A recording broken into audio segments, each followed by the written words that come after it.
Un homme découvre quelque chose d'étrange en regardant un film. À l'écran apparaît quelqu'un qui lui ressemble trait pour trait. Il fixe l'écran, incrédule. Il n'a pourtant jamais joué dans aucun film, alors comment pourrait-il apparaître soudainement dans celui-ci? Mais lorsqu'il consulte la liste des acteurs, il découvre que l'acteur en question s'appelle Dick. Évidemment, connaître son nom est loin d'être suffisant. En suivant les indices, il retrouve toutes les œuvres de cet acteur et, après les avoir visionnées attentivement, il confirme que l'acteur et lui ont exactement le même visage. Cette réalité est tout simplement inconcevable. Serait-ce un frère jumeau perdu depuis des années? Jeff passe la nuit entière sans pouvoir dormir. En fouillant dans une armoire, il retrouve une photo. Sur l'image, il ne reste que lui, l'autre moitié ayant été arrachée. Tout devient de plus en plus mystérieux sous ses yeux. Si la ressemblance pouvait être un simple hasard, d'où viendrait alors cette photo déchirée? Pour dissiper ces brumes successives, Jeff se rend à l'adresse de l'acteur Dick. Déguisé pour ressembler à la star Dick, il se présente devant l'immeuble de son agence. Au début, Jeff craint que son apparence ne le trahisse. Mais à sa grande surprise, le gardien le prend directement pour Dick. Hey, long time no see.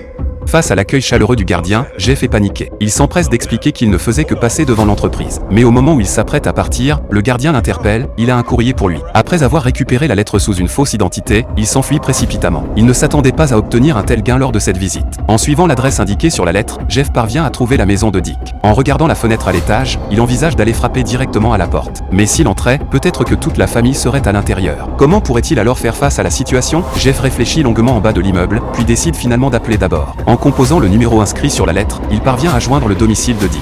Mais contre toute attente, c'est l'épouse de Dick qui répond, et elle le prend pour son mari. I'm sorry, I don't understand. What are you doing?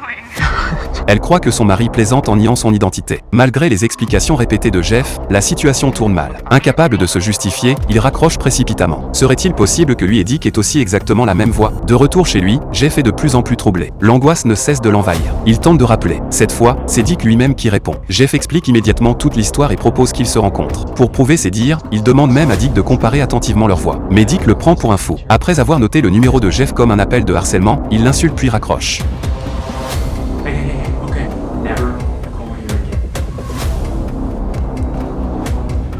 De son côté, l'épouse trouve aussi la situation étrange. Son mari a toujours été volage. En entendant Dick dire que l'appel venait d'un malade mental incapable de s'expliquer, prétendant que celui-ci racontait des absurdités, et qu'il avait noté le numéro pour porter plainte, elle ne peut y croire. Elle est persuadée qu'il s'agit forcément d'une jeune femme avec qui il a des liens. Dans un climat de totale absence de confiance, une violente dispute éclate entre eux. It was a man! It was a man!